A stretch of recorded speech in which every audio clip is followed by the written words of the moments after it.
A Farewell to Arms by Ernest Hemingway, Chapter 24. We walked down the stairs instead of taking the elevator. The carpet on the stairs was worn. I had paid for the dinner when it came up, and the waiter, who had brought it, was sitting on a chair near the door. He jumped up and bowed, and I went with him into the side room and paid the bill for the room. The manager had remembered me as a friend and refused payment in advance, but when he retired he had remembered to have the waiter stationed at the door so that I should not get out without paying. I suppose that had happened, even with his friends. One had so many friends in a war. I asked the waiter to get us a carriage, and he took Catherine's package that I was carrying and went out with an umbrella. Outside through the window we saw him crossing the street in the rain. We stood in the side room and looked out the window. "How do you feel, Cat?" "Sleepy. I feel hollow and hungry." "Have you anything to eat?" "Yes, in my musette." I saw the carriage coming. It stopped, the horse's head hanging in the rain, and the waiter stepped out, opened his umbrella, and came toward the hotel. We met him at the door and walked out under the umbrella down the wet walk to the carriage at the curb. Water was running in the gutter. "There is your package on the seat," the waiter said. He stood with the umbrella until we were in and I had tipped him. "Many thanks. Pleasant journey," he said. The coachman lifted the reins and the horse started. The waiter turned away under the umbrella and went toward the hotel. We drove down the street and turned to the left, then came around to the right in front of the station. There were two carabinieri standing under the light just out of the rain. The light shone on their hats. The rain was clear and transparent against the light from the station. A porter came out from under the shelter of the station, his shoulders up against the rain. "No," I said. "Thanks. I don't need thee." He went back under the shelter of the archway. I turned to Catherine. Her face was in the shadow from the hood of the carriage. "We might as well say goodbye." "I can't go in?" "No." "Goodbye, Cat." "Will you tell him the hospital?" "Yes." I told the driver the address to drive to. He nodded. "Goodbye," I said. "Take good care of yourself, and young Catherine." "Goodbye, darling." "Goodbye," I said. I stepped out into the rain and the carriage started. Catherine leaned out and I saw her face in the light. She smiled and waved. The carriage went up the street. Catherine pointed in toward the archway.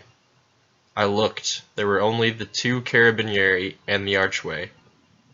I realized she meant for me to get in out of the rain.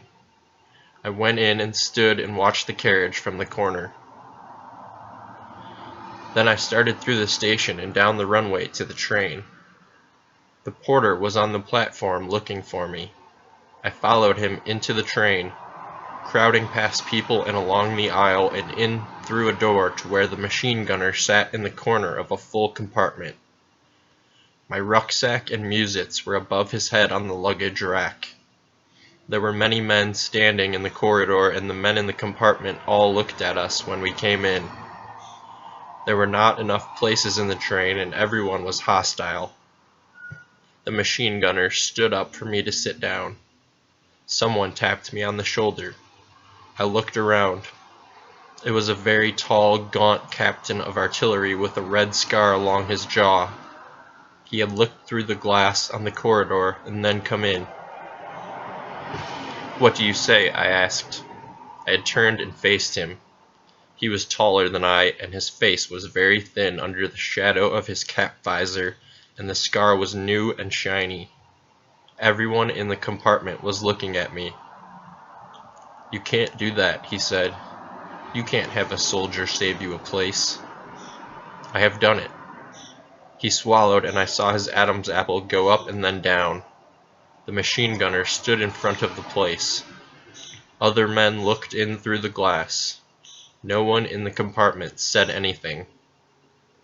You have no right to do that. I was here 2 hours before you came. What do you want?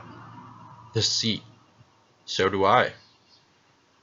I watched his face and could feel the whole compartment against me. I did not blame them. He was in the right. But I wanted the seat. Still no one said anything. Oh hell, I thought. Sit down, Signor Capitano, I said. The machine gunner moved out of the way and the tall captain sat down. He looked at me. His face seemed hurt, but he had the seat. Get my things, I said to the machine gunner.